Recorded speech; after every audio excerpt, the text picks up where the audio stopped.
Hello, it's John Heaton, and I'm back after my holiday in the UK, which was quite an eventful one. I travelled around a bit this time, obviously took in Wimbledon and went down to Warminster and went up to Rugby to see my cricket team Warwickshire play a cricket match, went to Oxford to play another cricket match, and went down to Brighton. So good time, I'm back, and before I say anything, I'd just like to pay tribute to Bobby Whitlock, who passed away a few days ago, the co-founder of Derek and the Dominoes with Eric Clapton, Jim Gordon and Carl Ruddle. Very talented keyboard guy, songwriter, co-wrote 6 of the best songs on Layla and other assorted love songs. And a really nice guy. If you've watched his YouTube channel, anyone who knows him will testify to that. Delightful memories of, and he had a good grasp of his memories, unlike some latter day rock stars perhaps. But anyway, rest in peace, Bobby. So the topic for today, which is an unusual one perhaps, I decided to go through 15 albums, most of which are well known, some more well known than others, which inexplicably or otherwise failed to chart in the UK, at least on initial release. And you're going to be quite shocked by some of them, less shocked by others perhaps. Before I get into those, I'll just say I just watched a film on YouTube the other night, This Sporting Life from 1963, which is another film which bombed on release but since has garnered quite a good reputation, and it's a great, what they call a kitchen sink drama, sort of realistic depiction of working class life in the north of England, starring Richard Harris, William Hartnell, which is why I watched it, Alan Bedell, Arthur Lowe, Leonard Rossiter, and if you look hard enough, Edward Fox is playing the barman, and it's a really good film. Anyway, just thought I'd mention that. Commercial flop on release. So we've got 15 albums to get through.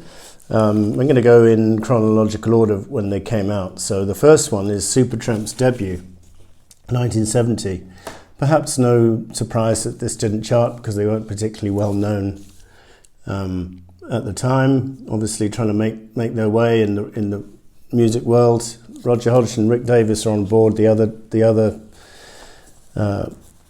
others, John, Dougie and Bob, had yet to join. So anyway, it didn't chart. It got to number... I'm going to tell you the US chart position just out of interest. It got to number 158 in the US. The US has always had a top 200 Billboard album chart, so an album would have to do pretty badly not to chart at all. Whereas the UK, it seems to vary, but they started off with the top 40, and then it went to top 50, and then top 75, but I don't think it ever got as far as 200. But anyway, so a minor success in the US, or not really, 158, and didn't chart at all in the UK. The second one, this is going to shock some of you. Certainly, oh, by the way, I just picked up this Supertramp single in Raves from the Graves in Frome, because it's Lady, with the B-side is You Started Laughing When I Held You in My Arms, which I didn't have. I had to say it's one of their weakest tracks, but I had to pick it up because I don't have the B-side. They did perform that song live on the Paris album. Anyway, the second album of my 15 is Layla and Other Assorted Love Songs, which got to number 16 in the US, but in the UK people didn't seem to have a clue that it was Eric Clapton in the band, because he was hiding under the pseudonym Derek and the Dominoes, and as I say, it didn't chart at all, but over the years obviously it's been regarded as an absolute classic. And I was playing this the other night, partially probably because Bobby passed away, but I had a friend of mine, Andrew Crook, was around here, and we pumped this album up really loud and played most of it very loud to the point where there wasn't much room for conversation, but it was great because he hadn't actually heard the album before, and he was very grateful to me to introduce it to him. So that was Layla. Now the third one is a big surprise as well, Hunky Dory, David Bowie. When it was first released in the latter end of 1971, didn't chart at all in the UK. And then what happened is Ziggy Stardust came out in 72 and had a hit single, Starman, and that became a hit album, then Hunky Dory was rediscovered, if you like, and got to number 3 quite effortlessly. I haven't got any chart placings in the US that I could find, but it's interesting that on release it didn't do anything. 79 was still in 1971, and this was a shock to me. Traffic, the Low Spark of High Heel Boys, which as I understand it was a big favourite in the US amongst the college scene, and got all the way to number 7 in the US.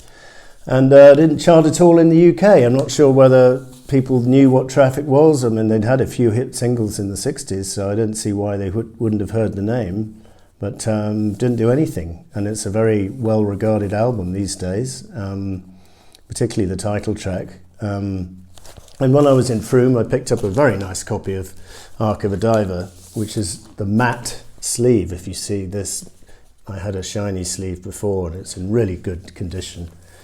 And it was only 6 or 7 quid, so I was very happy with that. So that was Traffic, and now this is another shock for me. I mean, Badfinger, probably their most successful album in terms of hit singles, and a lot of people say it's their greatest album. Got all the way to number 31 in the US, which isn't great, but it didn't chart at all in the UK. And for some reason, it was released 2 or 3 months after the US. In the UK, it didn't come out till February 72. So despite the fact the album went nowhere, Day After Day was a number 10 hit in the UK as a single. And I think if I had to give a reason for that, the lack of success in the UK album-wise, is because I think they did the bulk of their touring at the time was in the US. So they tended to get more press coverage and more people knew about them in the US. So we're moving on to 73, and we've got there's three albums from 73. I'm not quite sure in which order they came out in. This is Ring Ring, which is ABBA's debut. Not 100% sure if this came out in the UK or whether it was just came out in Sweden. I mean, please correct me, Richard McCook. I mean, it certainly didn't chart in the UK if it was released, but when they released this Greatest Hits album in 76, which was a huge hit, it had no fewer than 5 tracks from the Ring Ring album, under the slightly misleading title of Greatest Hits. So He Is Your Brother, People Need Love, Another Town, Another Train, Nina Pretty Ballerina, and the 5th one is Ring Ring. So that was interesting. So ABBA, slow to start off with, and then obviously the Eurovision the following year changed all that. And then we've got Buckingham Nicks, which was from 1973, which was Lindsey Buckingham and Stevie Nicks, who were shortly to join Fleetwood Mac. But this has, if you like, you know, a lot of the elements of Fleetwood Mac, their sound, because it's got Lindsey Buckingham on guitar and vocals, Stevie Nicks on vocals, Waddy Wachtel on guitar, and it sounds very much like Fleetwood Mac in some ways, but it didn't do anything in the UK. In the US it was more successful, got to number 28. I thought that was interesting. By the way, this is not, I think this was a private sort of kind of bootleg copy of a new vinyl copy of the album, which I picked up in Florence. A very good shop. I remember this shop. What was it called? Rock Bottom. Yeah, so that was, and then we've got On the Third Day from ELO. So ELO were a bit more successful in the US, number 52. In the UK, did nothing. Interesting sleeve here. Got the lyrics inside, got an alternative front cover with the band in black and white looking moody.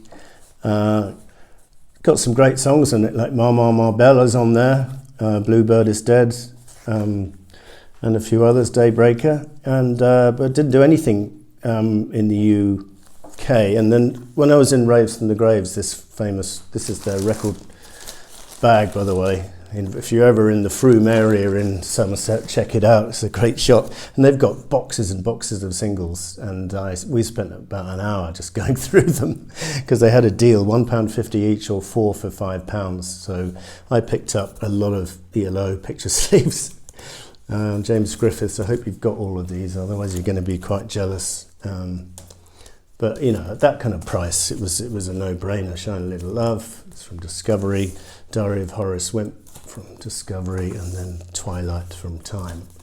So anyway, so back to the albums. We're on to 74, and Pussycats, Harry Nilsson. Well, I was noticing that not even Son of Schmielsen or Nielsen Schmielsen charted in the UK, despite Without You being a huge hit from Nielsen Schmielsen. Number 60 in the US, which is not very impressive. Here's the album cover. It's a great album cover. Harry and John, produced by John Lennon, and all kinds of people are on this, like Klaus Voormann and Ringo Starr, Keith Moon.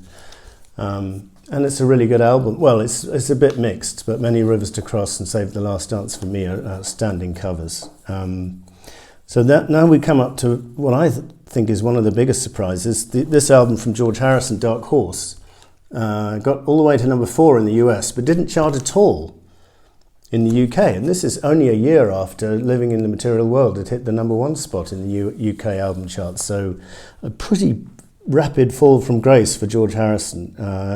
I know he was touring in the US in the latter part of 74, so that probably helped the sales in the US. But the people in the UK pretty much ignored this album, and the single, Ding Dong, Ding Dong, I think was the first single from any of the ex-Beatles not to crack the top 30 in the UK, only reaching number 36 or 38, 36 in the UK, 38 in the US, or the other way around. Anyway, not a strong performance, but all the way to number 4 in the US, so I don't really understand that. But anyway, it's a decent enough album, not his best, but has its moments.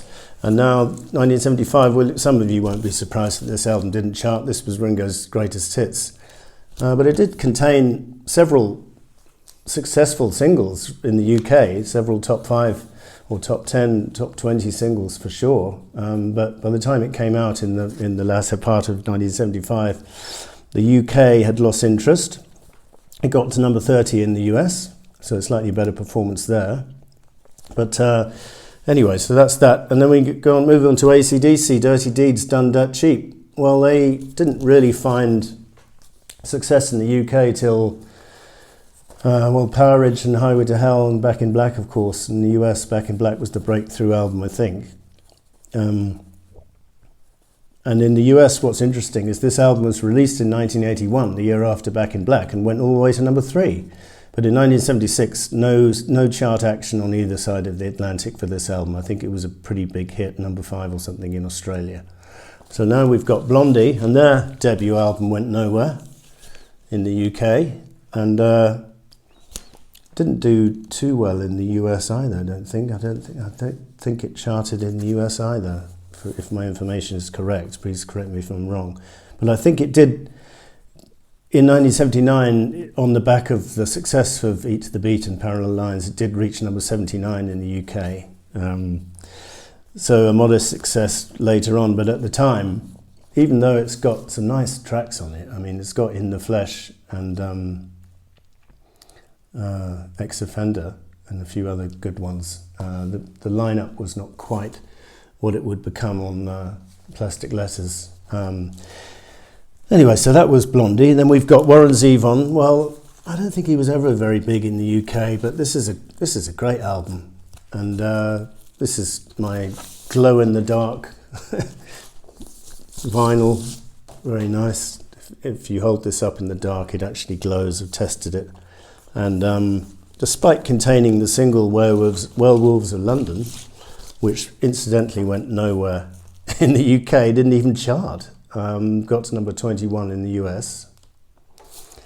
And the album got to number 8 in the US, which was creditable, but in the UK, nothing. And then we've got The Bells from Lou Reed.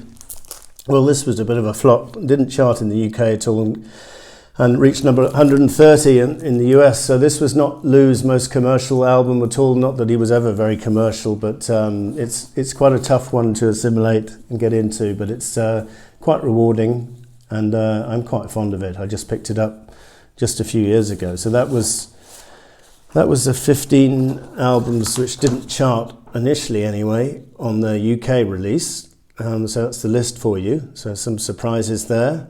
quite a few surprises there, particularly Traffic and Dark Horse for me. And now I'm going to finish off talking about the Lennon estate's decision to leave off Woman is the Nigger of the World from the upcoming box set of Power to the People, which encompasses their 1972 one-to-one concert and the Sometime New York City album. They've left out that track from both the concert and the album. And people online have been blaming Sean or blaming the record company. I'm not sure who to blame, although I would have thought Sean would have the final say. Maybe he was told what to do by the record company, but either way, I think it's a weak decision. I think if John was alive, he would have stuck up for this song and made sure it was on there. Having said that, if you want to get the album, it's still available. And you can read the words here. It's not out of print or anything, or maybe, but you can pick up a second-hand copy. But to me, it's a brave song. It's a pro-feminist song. And one thing's for sure, Lennon was not a racist. And he got a lot of leading black people to support the song and his politics at the time in 1972, including Angela Davis, Bobby Seale. So I think it's a pity that they've literally got every other track on Sometime in New York City given the archive treatment apart from the lead-off track, which is a bit like having Mind Games without the title track or Imagine without the title track.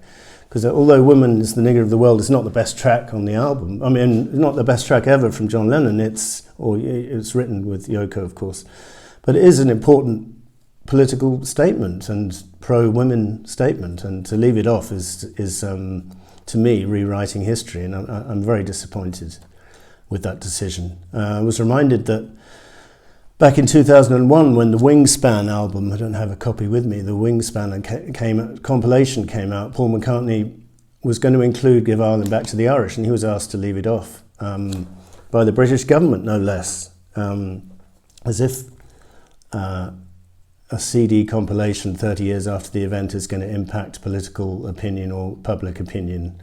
Anyway, they left that track off, even though, and Mary Had Little Lamb, they left that off probably because they were too embarrassed. But those two tracks belong on Wingspan, obviously. But anyway, this decision of Women as the Nigger is a worse decision, in my opinion. It's if not quite a highlight of John's career, it's an important milestone, and I'm bitterly disappointed. And my friends, Colin Pike calls it shocking, Dave Costello called it ridiculous. Neil Welch said this decision was entirely profit-driven and is artistically indefensible, which is a good way to put it. But I think it might backfire, because I think a lot of people will say, well, I'm not going to buy the box set if they're going to mess around with history. So I think that decision might backfire. Anyway, that was that. Hope you enjoyed the video with the albums which didn't chart, but more importantly, Bobby Whitlock, rest in peace. See you next time.